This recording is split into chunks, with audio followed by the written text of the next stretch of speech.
है। आप ये सोच रहे हो कि आपने खेत और खलियान खरीद कर जमाने में अपने वकार को बहाल कर लिया है। आप ये सोच रहे हो टोपी पहनकर आपने जमाने में वकार हासिल कर लिया है। आप ये सोच रहे हो कुर्ता पहनकर आपने जमाने में वकार हासिल कर लिया है। आप ये सोच रहे हो कि मैं साहिबे वजाहत दिखता हूं इसलिए मैं जमाने में पुरवकार हूं। कसम खुदा की तुम्हारा वकार कोई और नहीं है। जाओ चार चंद कदमों के फासले पर एक मज़ार है सैयदना गुलाम गौस अली का, सैयदना गौस अली का। इनके रोज़े अज़हर पर जाओ, देखो तुम्हारे वकार में और उनके वकार में जमीन आसमान का फासला नजर आएगा। तुम मर जाओगे, तेरा बेटा नाम नहीं लेगा, तू मर जाएगा, तेरा पोता नाम नहीं लेगा। मगर देखो मेरे गौस अली ने जब जमीन की चादर ओढ़ ली है तो लाखों का मजमा उनके कदमों में आ गया। लाखों का मजमा, अल्लाहु अकबर, या रसूल अल्लाह जिंदाबाद, उनके कदमों में आ गया है।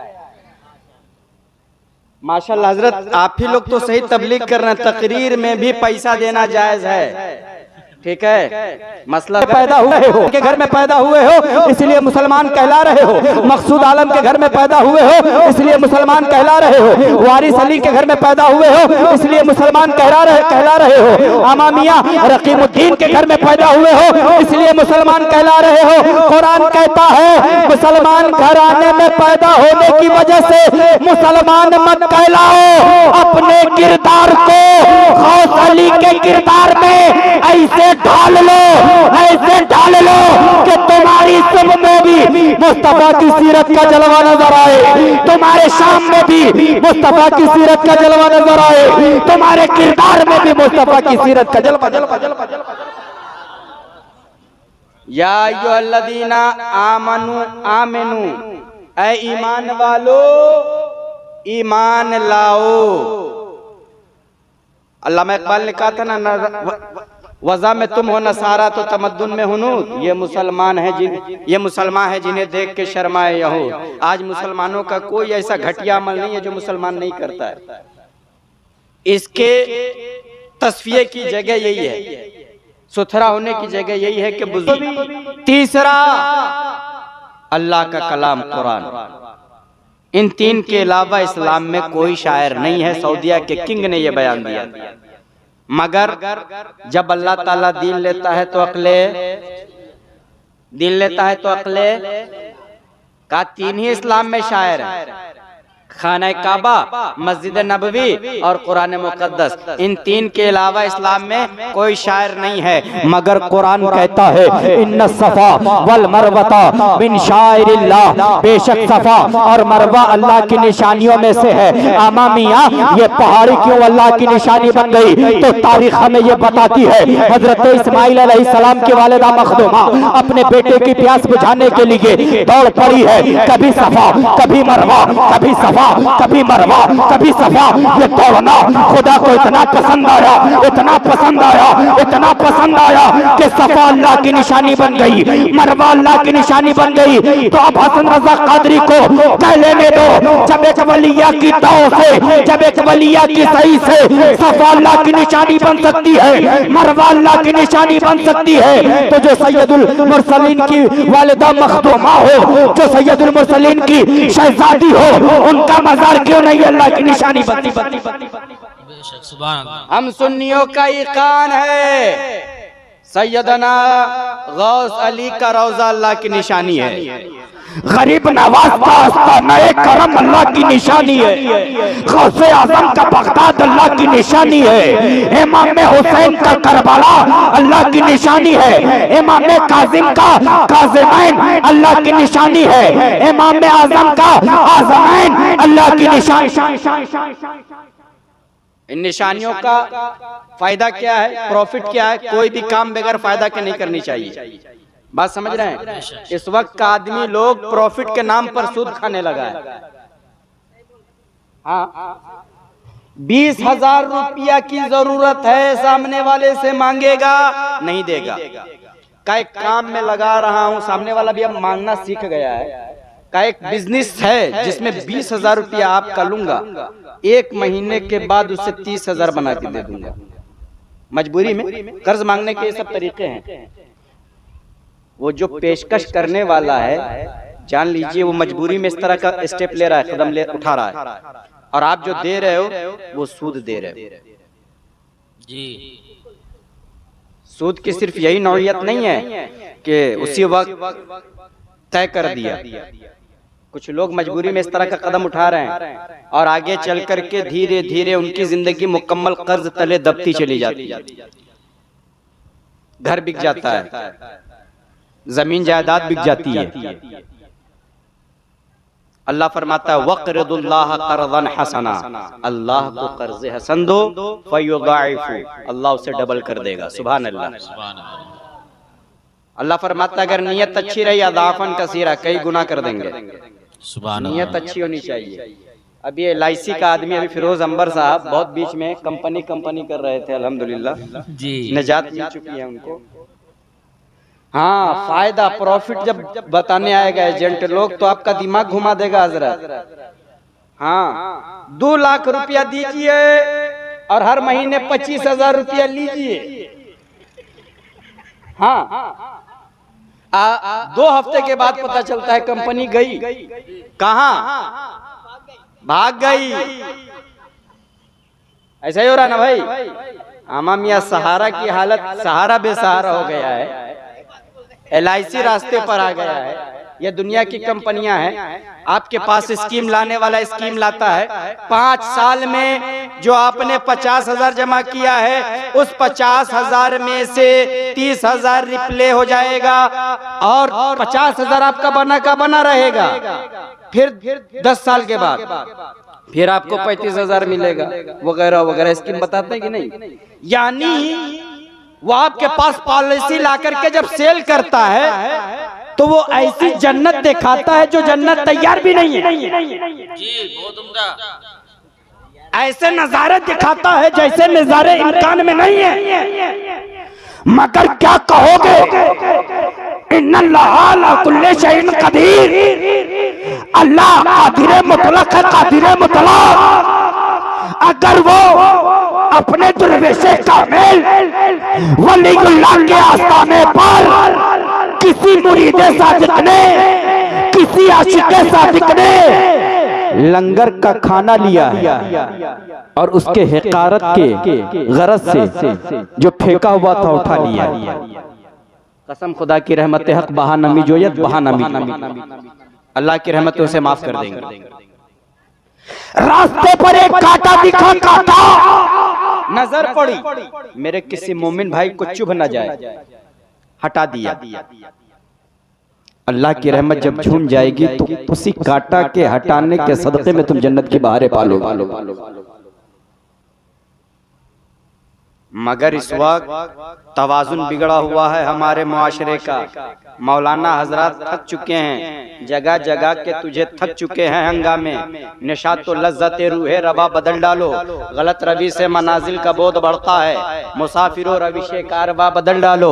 हमें जगाया जा रहा है, मस्जिद के मुसल्ले से हमें बेदार किया जा रहा है, हम बेदार होने को तैयार नहीं है। स्टेज पर हमें बेदार किया जा रहा है, हम बेदार होने के लिए तैयार नहीं है। आमा मियाँ खलवत में हमें बेदार किया जा रहा है, हम बेदार होने को तैयार नहीं है। जलवत में हमें बेदार किया जा रहा है, हम बेदार होने के लिए तैयार नहीं है। हम उलमाए किराम पर अंगुश नुमाई से पीछे नहीं हट रहे हैं, इसलिए कि हमारा किरदार इतना खराब हो गया है, इतना खराब हो गया है कि हमें नूह अलैहिस्सलाम की कौम की कैफियत याद आने लगी है। हजरत नूह अलैहिस्सलाम जाते थे, कंबल ओढ़ के लोग सो जाते थे, जो ही हजरत नूह को देखते थे कंबल तान लेते थे। जी ना नहीं आ गया है, दिन की बात बताए, बात समझ रहे हैं?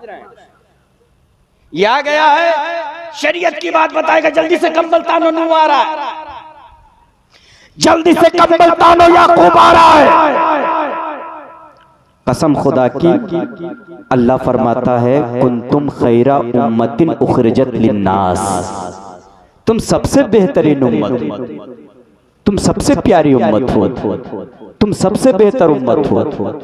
मगर हमारी हालत सबसे बेहतर वाली नहीं है।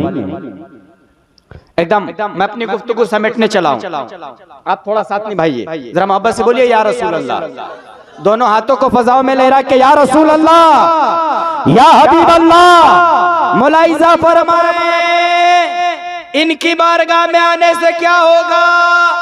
ये अल्लाह की निशानी है। और अल्लाह फरमाता है जो इनका मजार है सैयद गौस अली शाह का आस्ताना करम है, ये शायर अल्लाह में से है। यहाँ आने से फायदा क्या होगा? कुरान कहता है फइन्नहा मिन तक़वल कुलूब, यहाँ आओगे ना तुम्हारा चेहरा साफ दिखे ना दिखे, तुम्हारे बाल साफ दिखे ना दिखे, तुम्हारा कपड़ा साफ दिखे ना दिखे, मगर जब आस्ताना गौस अली पे आओगे इनकी नजर पड़ेगी, तुम्हारा दिल मुत्तकी बन जाएगा, तुम्हारा दिल परहेजगार बन जाएगा, तुम्हारा दिल तकवा शियार बन जाएगा।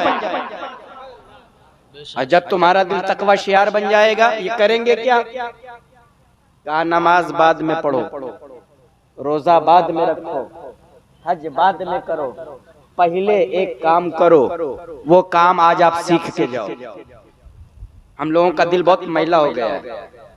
बनारस की गंगा नदी से ज्यादा मैला हम लोगों का दिल हो चुका है। तोपसिया का जो गटर लाइन है उससे भी ज्यादा गंदा हो गया है। हाँ, पटना वाला जो पुल है उसके साइड में जो गटर है एकदम काला काला, उससे ज्यादा इस वक्त हम लोगों का दिल गंदा हो गया है। दिल साफ कैसे होगा? कुरान कहता है कद अफलहा मन तज़क्का, वो कामयाब होगा जिसने अपना दिल साफ कर लिया। सुभान अल्लाह, बस से बोलिए ना सुभान अल्लाह, पूरा मजमा बोलिए ना सुभान अल्लाह। जिसने अपना दिल सुथरा कर लिया वो कामयाब हो गया, जिसने अपने दिल को मुतहर कर लिया वो कामरान हो गया। मगर हमने तो देखा है कपड़ा साफ करने के लिए रीन सुप्रीन है ना भाई, साबुन, चेहरा साफ करने के लिए face wash, pounds beauty cream भी और फेस वॉश भी, पूरा सेट मंगाया जाता है ताकि चेहरा साफ रहे।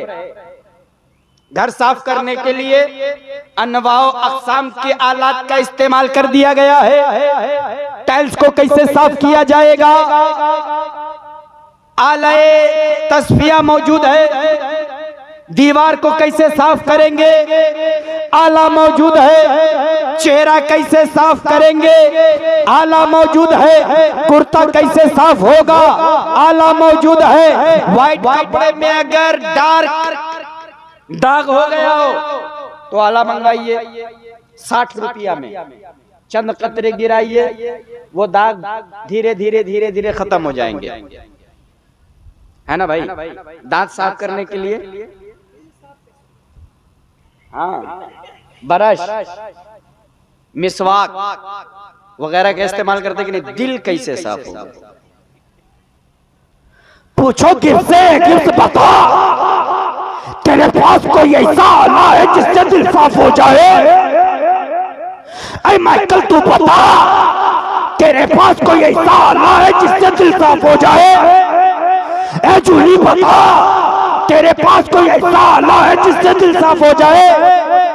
तो हाथ जोड़ के खड़ा हो जाएगा। हजरत जो चीज नजर आती है वही साफ कर सकते हैं, जो चीज नजर नहीं आती है वही साफ नहीं कर पाते हैं। यही वजह है कि बाप जब अपने छोटे बेटे को पढ़ाता है ना तो बार बार कहता है बेटा तू सबसे छोटा है लेकिन तू मौलाना बन रहा है, तू डॉक्टर बन रहा है, सब जायदाद प्रॉपर्टी बांट लेगा भाई लोग तेरा, लेकिन इल्म कोई बांटेगा? अरे नजरे नहीं आएगा तो बांटेगा कहां से? मौलाना मुख्तार साहब किबला, जो नजर आता है उससे साफ किया जा सकता है, मगर जो नजर नहीं आता उससे साफ नहीं किया जा सकता। अगर है कोई ऐसा डॉक्टर आपके इलाके में तो बताइए, कयामत आ जाएगी मुर्गा अंडा दे देगा, मगर एक भी ऐसा डॉक्टर आप अपने मोहल्ले से नहीं ला सकते हो जो दिल को क्लीन करे। कहा दिल कहाँ साफ होगा?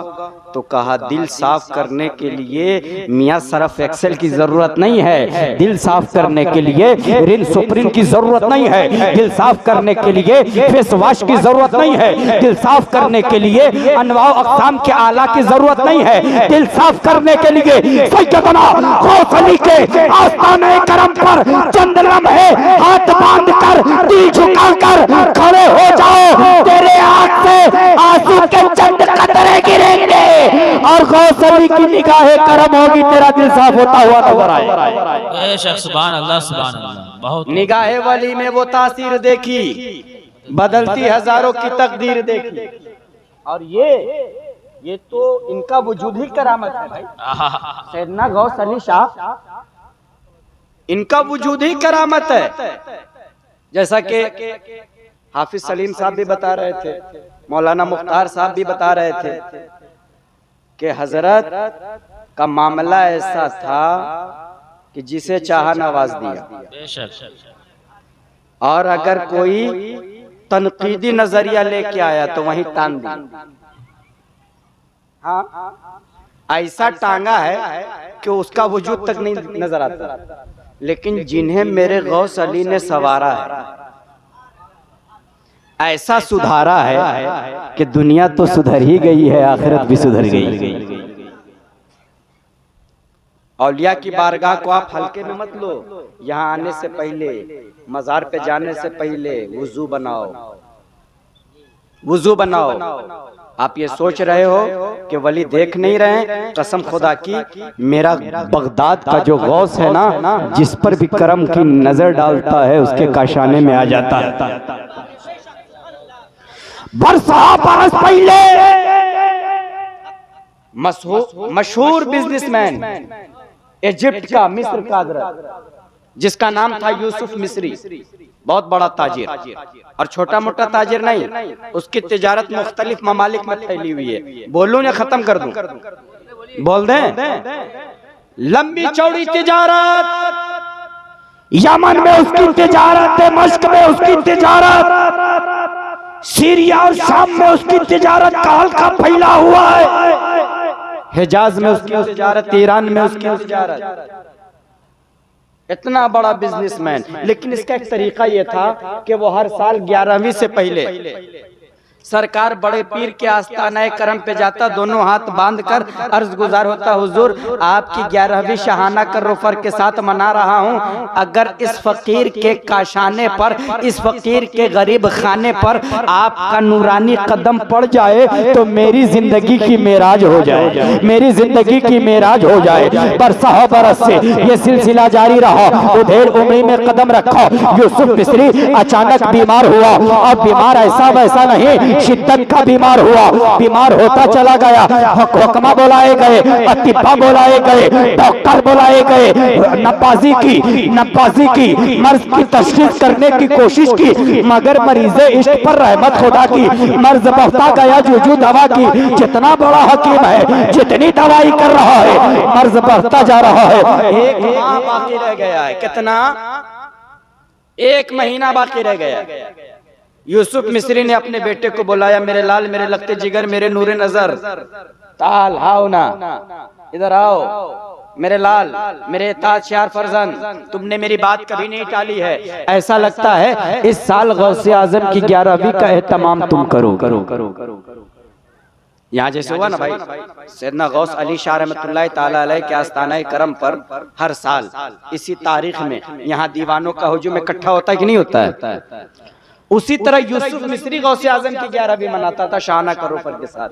और उसमें हम जैसे लोग नहीं, शहर के बड़े बड़े उलमा, फुजला, मुफ्तियाने किराम, मशाइख एज़ाम, सुफियाने एज़ाम, और गरीब से गरीब तर अफराद भी होते थे, अमीर से अमीर तर अफराद भी होते थे। और मालूम है वो दस्तरखान छोटा मोटा दस्तरखान नहीं होता था, लंबा चौड़ा दस्तरखान बिछा दिया जाता था, और उस पर 4 जानिब से लोग बैठे हुए होते थे। और ऐसा नहीं है कि दाल रोटी खिला दिया काम खत्म, दाल रोटी नहीं खिलाता था, आला तर्ज की नफीस ग़िज़ाएं पेश किया करता था, उलमाए किराम की बारगाह में हदिया पेश किया करता था। ये उसका मामूल था। उसने अपने ताजशाह फरजन से कहा, मेरे लाल, इस साल गौसे आजम की 11वीं तुम मनाओगे, गौसे आजम की 11वीं का एहतमाम तुम करोगे। और सुनो, इस बात का ख्याल रखना, कोई ये ना कहे कि बाप मौजूद नहीं है तो बेटे ने बुखालत से काम लिया है। तुम मुझसे भी आलीशान एहतमाम करो, तुम मुझसे भी खूबसूरत इंतजाम करो। दावतें तकसीम कर दी गई, एहतमाम का दायरा बढ़ा दिया गया,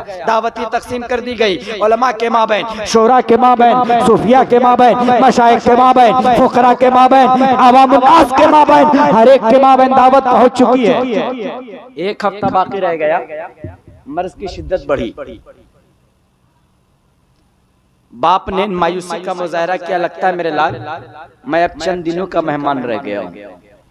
मगर जब गौसे आजम की 11वीं को सिर्फ एक रात बाकी है, नौजवान को बुलाया और बुलाने के बाद कहा, मेरे लाल मेरे लखते जिगर ऐसा है कि लगता है कि आज रात मेरी रूह कफ से उनसरी से परवाज कर जाएगी। ऐसा करो, जब मेरी रूह मेरे जिस्म से अलग हो जाए तो मेरे लाशे को फुला कमरे में मुकफ्फल कर देना, बाहर से ताला लगा देना, और सुनो गौसे आजम की 11वीं शाहाना कर्रोफर के साथ करना, ताकि कहीं किसी किस्म का नुक्स न रहने पाए। और जब इस दावत से फारिग हो जाना, अपनी जिम्मेदारियों से फारिग हो जाना, तो फिर मेरे जनाजे को पढ़वा देना, मेरी तदफीन का फरीज़ा अंजाम दे देना, तकफीन का फरीज़ा अंजाम दे देना। जो जिम्मेदारियां हैं वो गौसे आजम की 11वीं के बाद।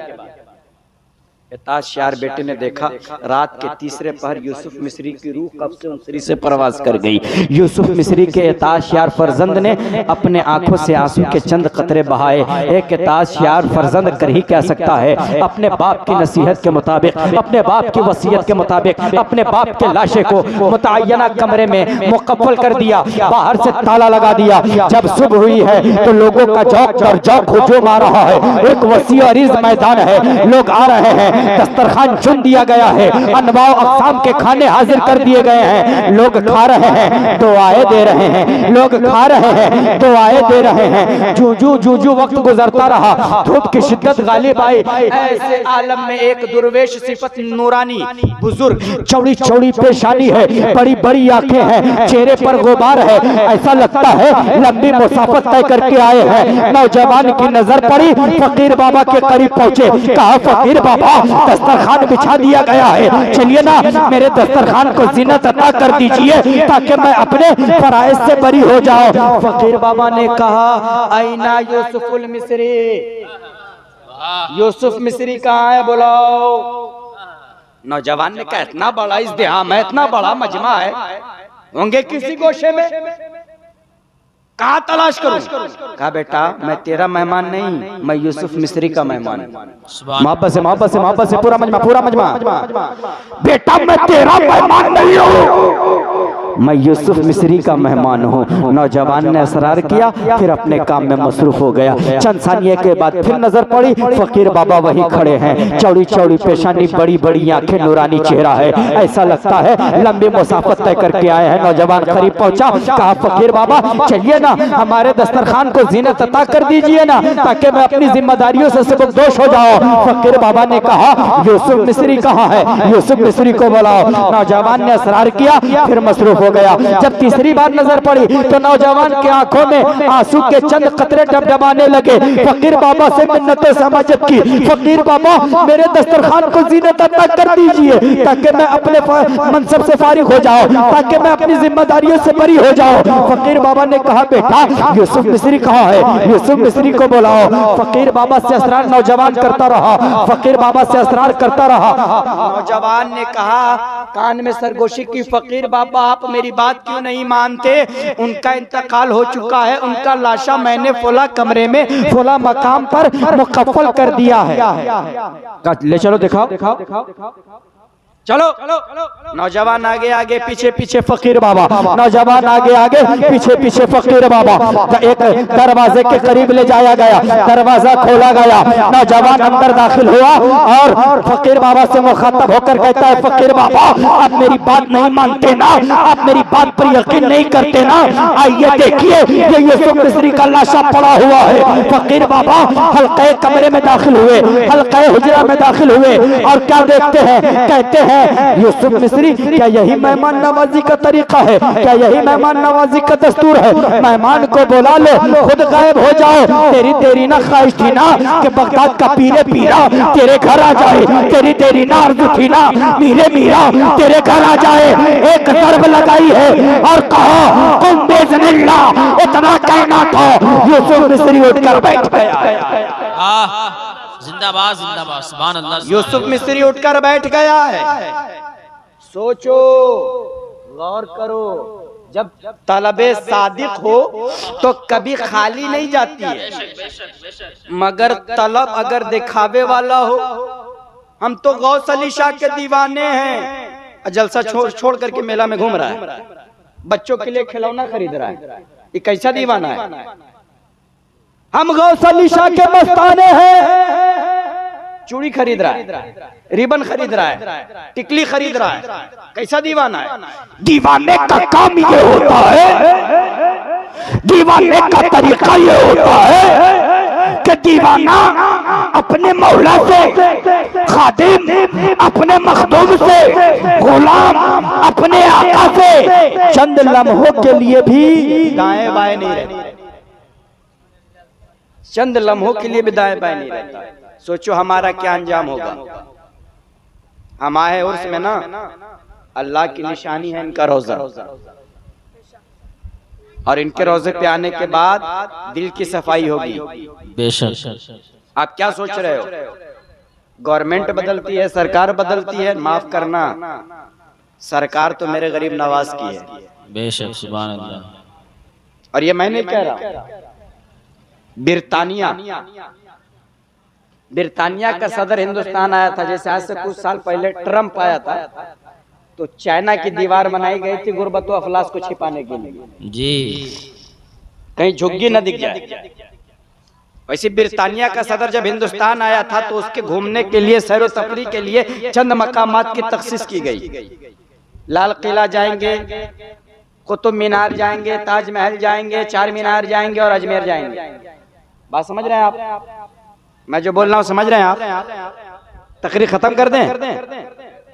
समझ रहे हैं? तो मोहब्बत से बोलिए ना या रसूल अल्लाह। दोनों हाथों को फजाओं में लहरा के बोलिए या रसूल अल्लाह, या हबीब अल्लाह। तुम्हें अली असगर का नाजुक, अली असगर के नाजुक हुल्कुम का वास्ता है। दोनों हाथों को उठाओ और आवाज़ बुलंद कहो या रसूल अल्लाह, या हबीब अल्लाह। मुलाहिजा बिरतानिया का सदर आया, हिंदुस्तान की आला तरीन मनासिब ताकतें उसके